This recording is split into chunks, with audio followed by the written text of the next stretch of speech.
Welcome back to Spitball and Cards. In today's video, we're talking about the biggest baseball card disappointments in 2024 or stuff that we were wrong about. I know Chris has a few that he mentioned prior, so I'm interested to see what those are once we dive into it. So in this episode, you have me, Scott, Chris, Ty, and Phil in that order, top to bottom, left to right, and we will hop right into this. So who, in your opinion, has been the biggest sports card disappointment in 2024? Anybody have one on top of their head they want to share? I mean, J-Rod's got to be number one, right? He was like the face of the Topps Series 1 release in February or late January. He was like, they're trying to make him the new face of baseball. Had a marketing campaign around him. Yeah. And he's been horrible. There's no way around it. He's just been horrible. I mean, Acuna had a bunch of national advertising campaigns starting in February and March too, including like a Snickers one, which actually I thought was pretty funny. But unfortunately, that one didn't work out too well either. This is a very sad topic for me, Scott. Yeah, it is. I mean, I think of the Braves, like what? Opening day rotation and starting 9. How many are still there, Teapot? Like 4? Yeah, it's brutal. I think 1. Kelnick. Yeah. Good Lord. And Chris, I mean, did you buy any Matt Olson cards before the season, Teapot? Because I had a couple chances and I didn't. No, nothing notable. I've picked up like oddball stuff of his, just low dollar, but nothing significant. Yeah. I think his OPS dropped 300 points. That's just unbelievable. I mean, you couldn't have. I don't even. Yeah, I mean, their record obviously isn't abysmal, but obviously it's not good. But somehow their record feels so much better than the way this whole season has gone for that team. I don't. It's the pitching. It's Chris Sale. If you had told me before the season that Chris Sale would be the Cy Young favorite in the NL, I'd be like, oh, good. They're also World Series favorites. Like, Add in Marcelo Zuna's on pace for like 40, like 120 season. I'd be like, oh my God, like the Braves are going to win 130 games. Yeah, no kidding. And oh gosh. Yeah, the biggest issue with Matt Olson is yes, it's disappointing. There's other players who are older that have been disappointing. You can look at Arenado, Goldschmidt, Machado. I don't know what he's doing lately. He might be doing better, actually. But the issue with Matt Olson is he needed a good year for his cards to even maintain any sort of relevance in the hobby, and he did not do that.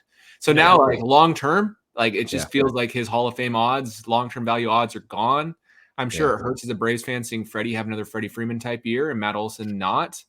I don't know. There's just some things that hurt about him in particular. Yes, his a Matt Olson a gold Bowman Chrome first auto just sold on Fanatics. Is it Fanatics Collect? I think that's the new branding. PWCC. Sold on Sunday for I was under $600. Wow. Without counting fees.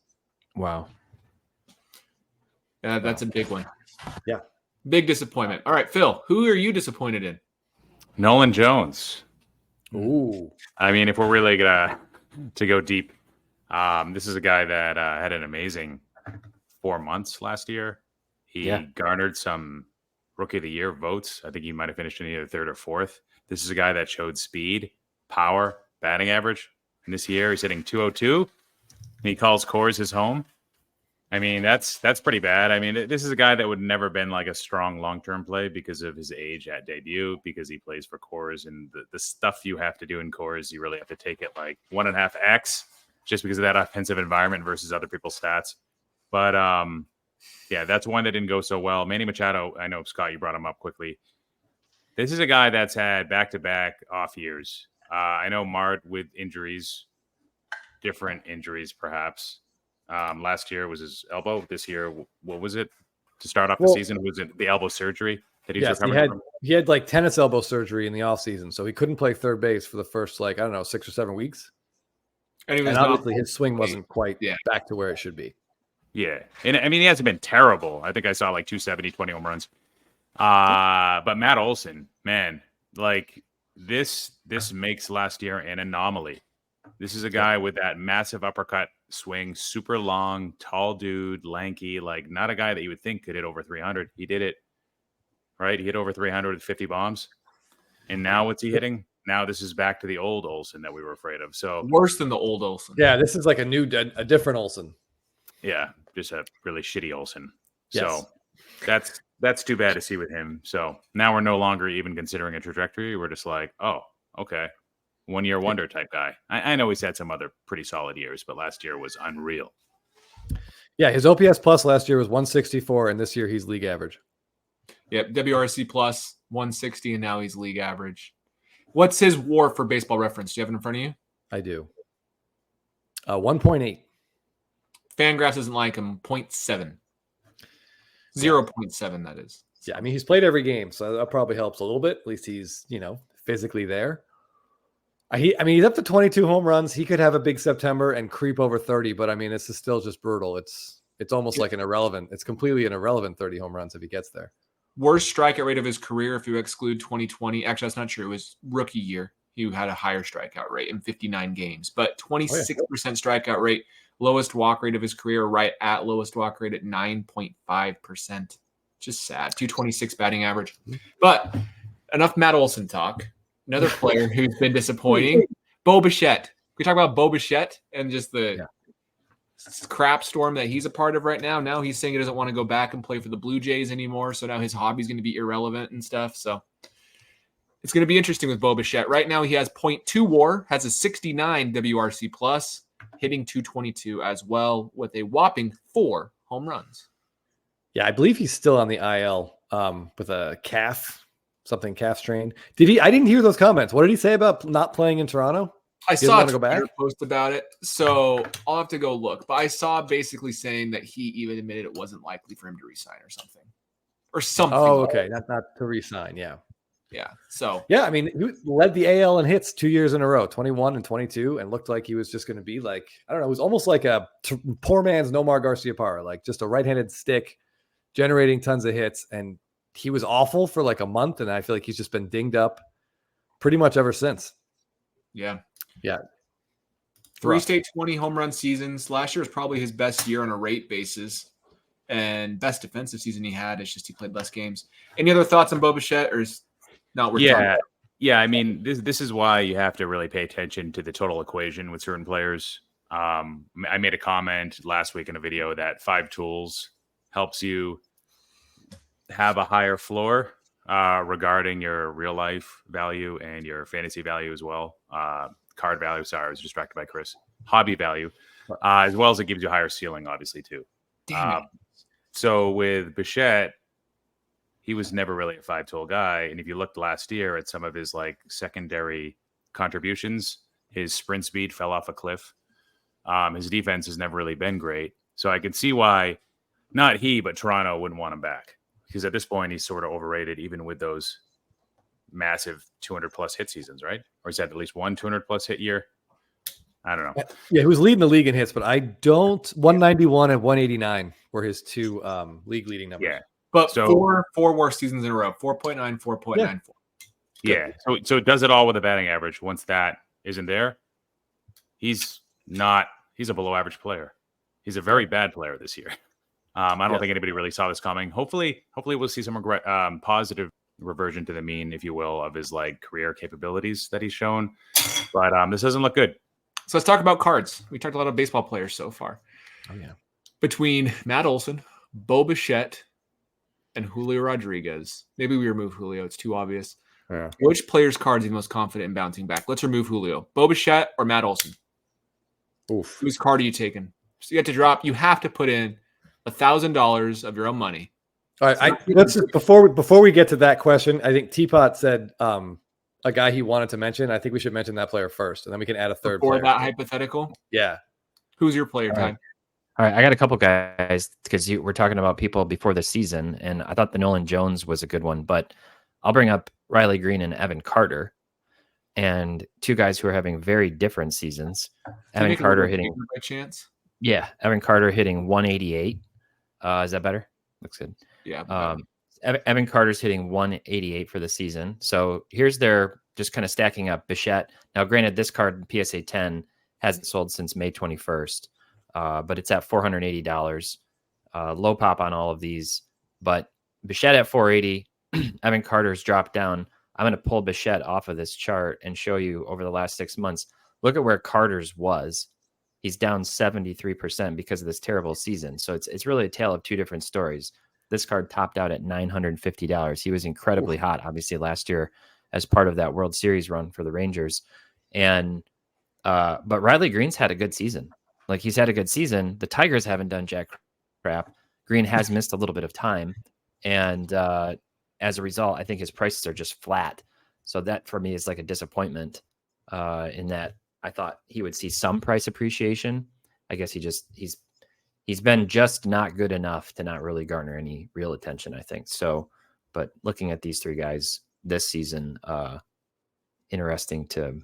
So I don't know if you wanted Chris to throw Olson onto this chart of who, or you want to pull one of these guys off and compare them. But I think Evan Carter is a fantastic name to mention in this list because he was like a preseason, rookie of the year. Mm-hmm. Maybe not front runner, but certainly contender. Like, I mean, at one point he was hitting third for the Rangers in the postseason last year at 21 years old, and he looked completely capable and not overwhelmed. And yeah, like you said, he hit $188 and his season's done. Like, I think did he have back surgery or there's something with his back? I know he was seeing specialists for a long time, but I guess we really have to wonder what version of him we'll ever see again. Let's throw. Yeah, that's a great point with back injuries. Talk about Yelich with back injuries too. It's the same issue. And he was someone who was actually having a really good offensive year for one of the first times in the last few years. And now he's out, the back injury. He's disappointing in that regard. So let's do a hypothetical between them. We also should talk about Wyatt Langford in a moment, but talking about rookies in the AL who have underperformed. But okay, who are you taking? Bo Bichette, Christian Yelich, or Matt Olson? Who are you taking? Oh boy, we have to buy one of them. Have to buy one of them. $1,000 of your own money, not gifted money, real money. Just to light it on fire. Just kidding. Somebody go first. I'll take Christian Yelich. At least if he doesn't do anything for the rest of his career, at least he had a good career and Brewers fans might like him. I don't know. I will take Bo Bichette because I think he's a free agent. He and Guerrero both at next year, right? Is their last year. So I think there's a chance. He strikes me as someone who could definitely find another gear when someone dangles potential money in front of his face. And yeah, I mean, if he gets traded, if they're not good, if he ends up in a big market, obviously he's got to come off shortstop if he's going to go to a contender.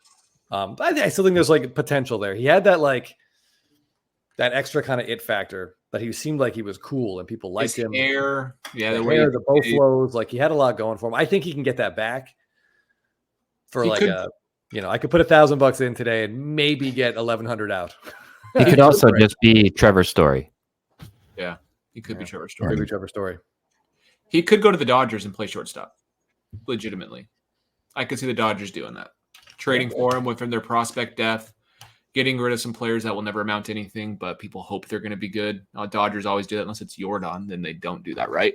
You could play second for the Dodgers too. I mean, I think, Well, they have Lux. Lux is kind of. I guess Lux has been playing shortstop, so Lux and Bichette would be an interesting up the middle combination. Yeah, he's been playing second for them, and he's actually since the All-Star break, he has remembered how to hit. Like he's been really good. Yeah, because Miggy Rowe, I'm guessing, is the one playing short more. Yeah. So, okay. Well, Phil, anybody else you want to throw into this ring? Who are you taking? Well, I was going to say Riley Green was out of place because he just shows how prospecting's broken. So that'll be a subject for another video maybe. Because he's been good and not gone up. Is that what you're saying? Yeah. Exactly. The value properly is in there for a lot of these guys these days. But yeah, another video maybe. Matt Olson. I'm so anti Bichette now, and he's got the highest grading population, so you have to deal with that, right? Not the highest, but he has a really high one because of being in 2020 Series 1. So he's got a lot of cards. Olson has fewer rookie cards, obviously fewer prospect cards too. Even though he had a 9% or he has a 9% walk rate this year, which is like the only single-digit walk rate over the last 5 years for him, and he's striking out a lot. I think he might be able to rediscover it. He's still young. The Braves don't throw around stupid money and make stupid decisions with it a whole lot. So maybe this is just a year where the Braves just aren't right. They missed the playoffs, and everybody's back and participating next season as usual. That's a good point. Yeah. Okay. Anybody else we want to talk about? I want to make this a quicker episode. I think is what we decided before. Yeah. Do we want to talk about any of those other AL rookies that have sort of not been what we all Jackson Holiday, Wyatt Langford, Jackson Cherry. Has he been better lately? Yes. So he's been really good. Merrill's been really good. Merrill's been really good. He's been great. Yeah, Merrill's been really good. Holiday's been pretty solid. Yeah, since he came back up, he's been really good too. He's actually been pretty bad his last week. He's like 0 for 24. has he? Really? I thought I saw a base clearing double a couple days ago, but maybe he was 1 for. I'll look it up. I know he's struggled. He did have like a walk off. Yeah. Or yeah. Well, Churio has been really good. He's starting to look like what they hoped he would be. So much so that I think Jeff is actually starting to actively shop for his cards. Good. So Jackson Holiday, last 15 games, he's hitting 176 with a 510 OPS. So he had a good week for 5 home runs and hasn't done anything since. All right. So I think the issue with Chourio and Holiday right now, if I'm buying their cards, you wanted that dip to be a little bit more prolonged, because unfortunately, all that dip did was take their values from being super, super overvalued to, if anything, fairly valued, in my opinion. So you want them to be bad for like a period of a year and a half for the hobby just to completely forget about them, which they didn't. Most people were still holding. I was still holding a Holiday card. Yeah, this is an interesting story. And then Merrill's the guy that just outperformed everybody. I mean, you could have got him for like 35-1 to win Rookie of the Year at a certain point. Like the morning of my kid's being loud. The morning of the day that it was announced that he'd make the team, his odds were super long. Doesn't matter. He's just not going to win anyways. But well, I heard they might shut Strider down. Skeens, forgive me, with a innings limit. If that's the case, that could open the door for Merrill with some late game heroics heading into the postseason. Yeah, he's got at least 2. I think he might have 4 ninth inning home runs this year. He's been clutch, which is crazy for a kid this young. And his stats are good, like advanced, traditional. They're all good, which is great for him. Yeah, look at this. Okay, here's your Bowman Chrome Autos PSA 10. Far fewer of these for Jackson Holiday than the others, but pretty substantial price differences after just seeing those stats of the same guys. What do you guys make of this? Wow. I wouldn't buy Jackson Holiday right now. That's the main thing I get out of this.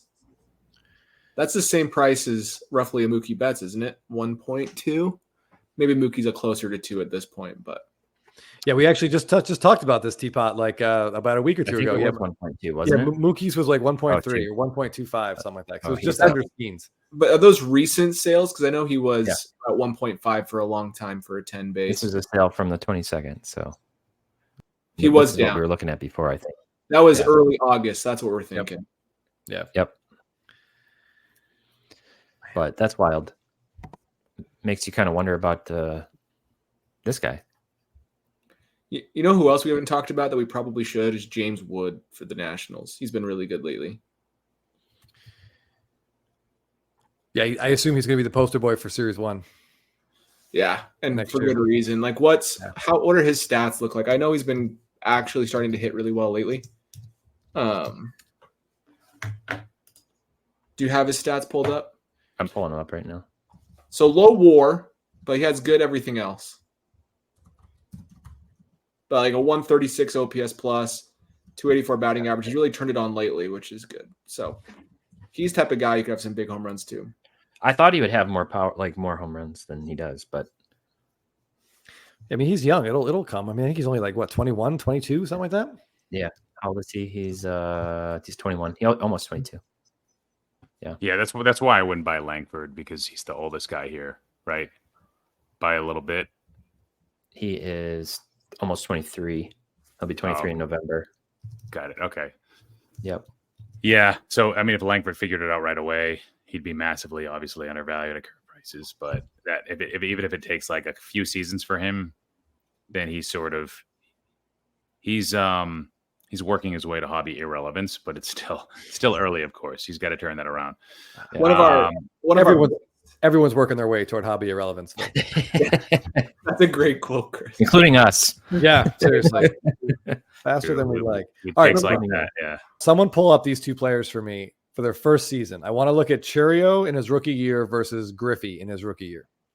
I'm not Teapot. You're better at Baseball Reference than I am. If you want to just for stats or for card. What are you talking? Oh, for stats. For stats. You're talking about their stats. Yes. Okay.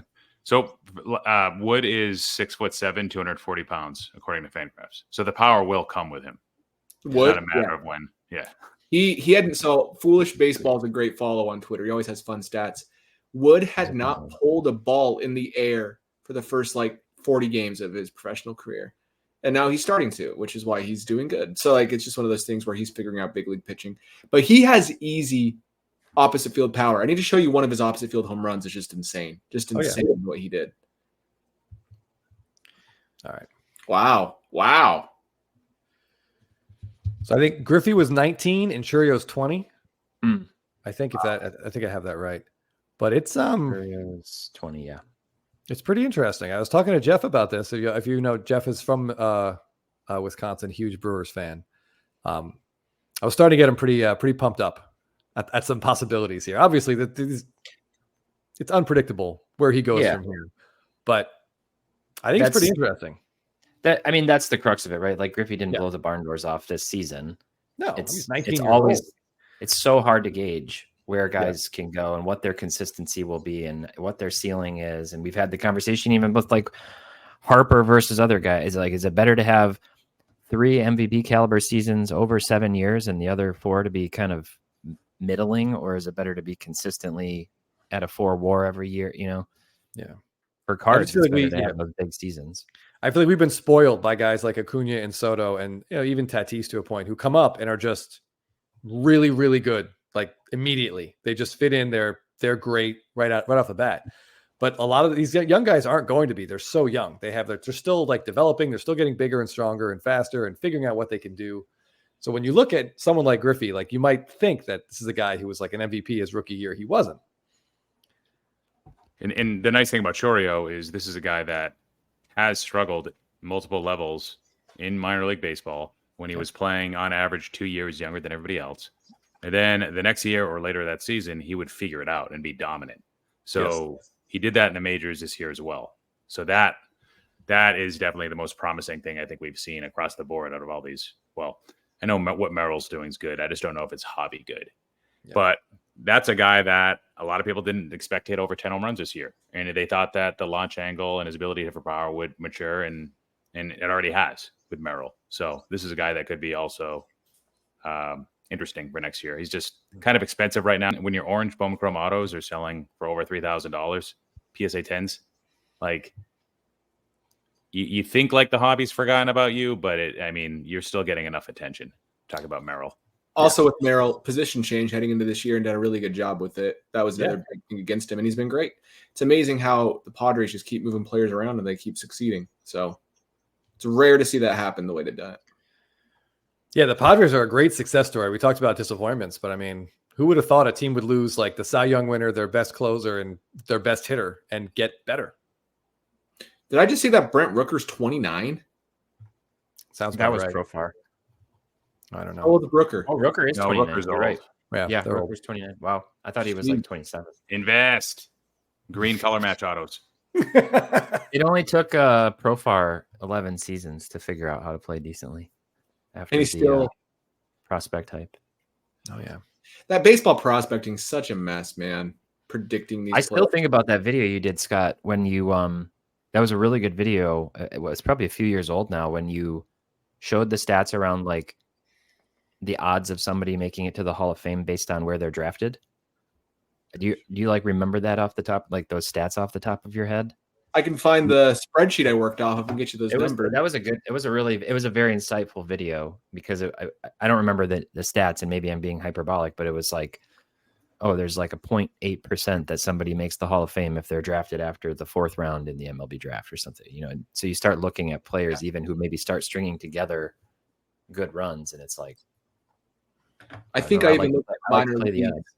There's only out of the whole 500 to 1,000 minor leaguers, only 2 Hall of Famers in the minor leagues right now playing. Yeah. Something crazy like that, which is kind of nuts to think. And that's not counting Joey Votto, right? Because he retired. Not counting Joey Votto. Okay. So the chance of a first rounder in the draft to make it would be 1%. I think it's less than 1. I can see if I can find the data, but it's close to 1%. Any Major League Baseball player, you're looking at a 1.8% chance making the Hall of Fame, which sounds like a lot. There's only like 240 position players ever to make in the Hall of Fame. There's over 22,000 players who played in Major League Baseball, maybe even more if we put the Negro League stats in. So it's just the odds of it aren't good, unfortunately. Okay. So during last week, 2 huge Juan Soto cards sold, and I want to know which of these 2 you guys would rather buy. All right. So I'm going to share my screen. The first is his Topps Chrome Update Gold Refractor Auto in a PSA 10. And the other, so that stats on that, numbered out of 50, but sticker auto. The other is his Bowman's Best Rookie Auto Red Refractor, numbered out of 10 for no discernible reason, both in a PSA 10. So the gold sold for $11,000 and the red sold for $6,000. At those prices, which one of those 2 cards do you guys want? I know what I want, but I don't want to go first. Okay. You I'll should go. go first. Oh. Go ahead, Phil.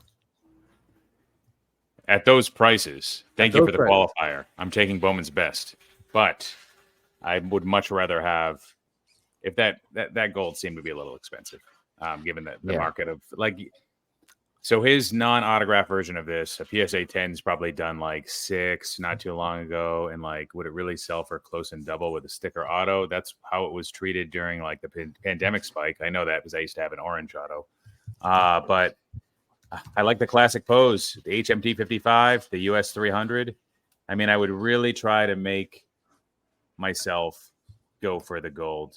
I would need a very strong reason to not do that. I also hate red parallels when they're numbered to 10 and not 5. Yeah, I agree.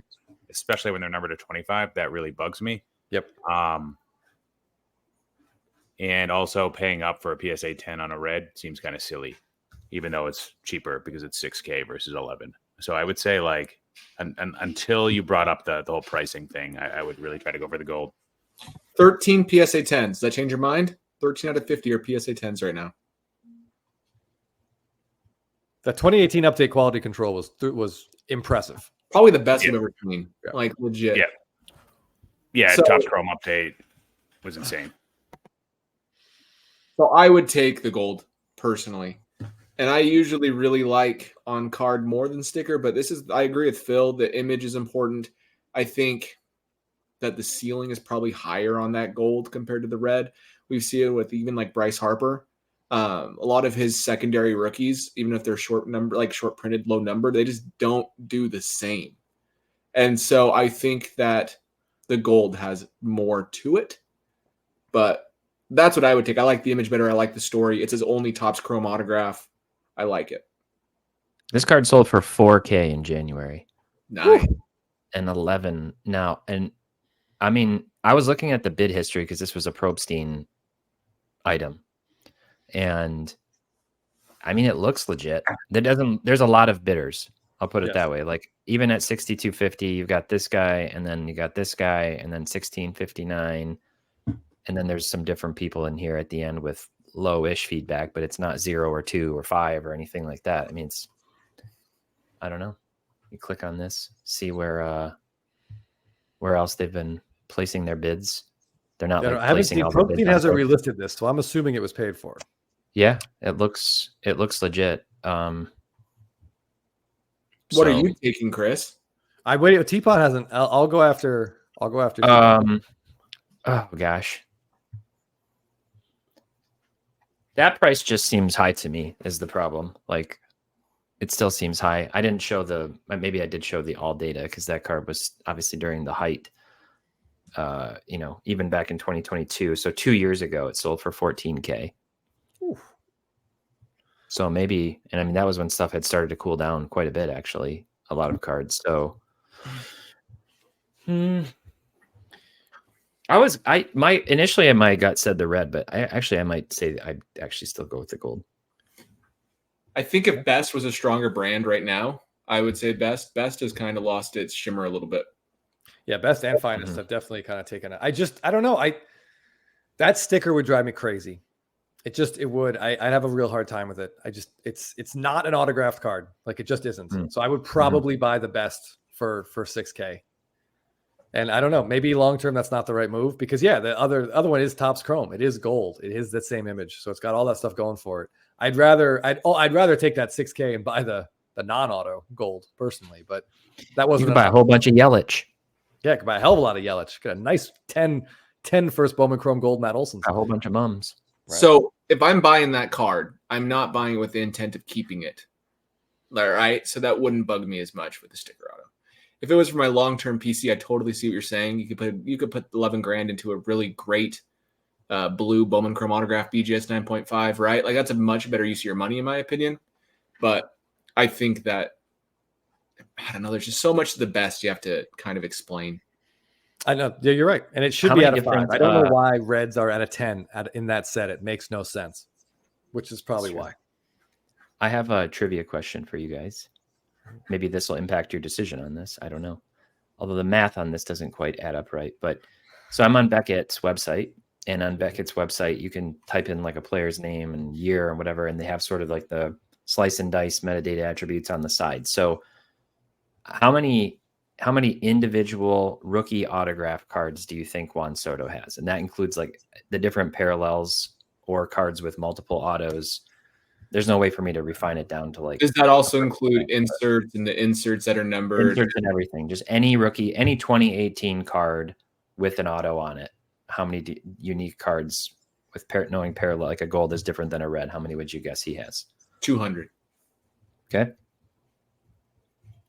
Does this? Yeah, it has to be from Topps, or is it including Panini? Because he has a crap ton of Panini. It's just everything.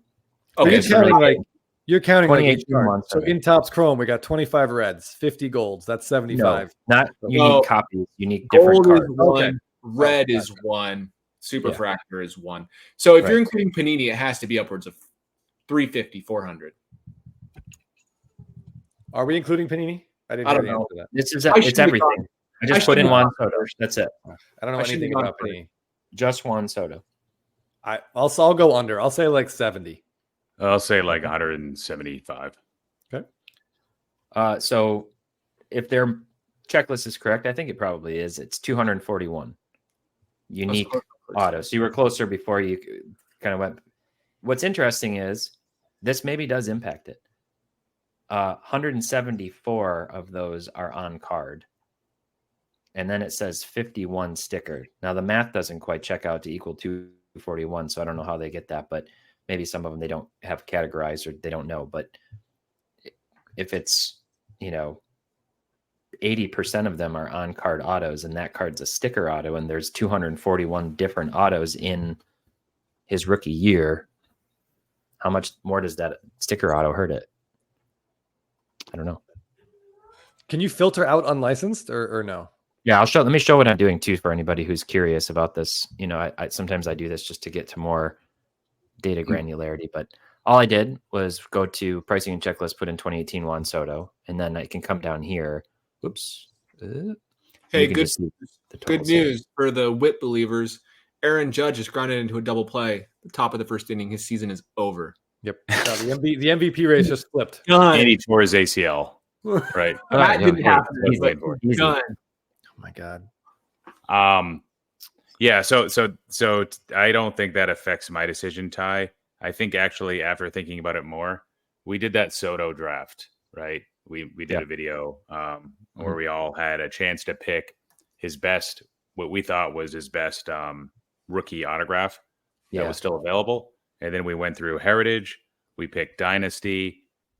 We picked, I forget if the Bowman Chrome Auto was even one we could pick. But I think the one that would have gone next, if we had a sixth person drafting, or a fifth person, I forget how many people we had, would have been the Topps Chrome Update Auto. I still think Scott's saying it's not a forever card for him if he owned one. But for me, even though it's a sticker auto, I think in the hierarchy of things, him not having a regular Topps Chrome, I treat it in my head like a regular Topps Chrome that's on card in a way, even though I probably shouldn't. He's one of the few exceptions, Phil. I do agree with you with his rookie cards. Like the he's classic so pose different. we talked about. Yeah. I don't know. Not that I'm in the market for one, but if I did get one, I wouldn't mind holding it for a bit. Okay. All right. Well, I think that's a great place to wrap up. So thank you all for watching. I'm sorry we talk about Juan Soto so much. Other than that, we will see you in the next episode.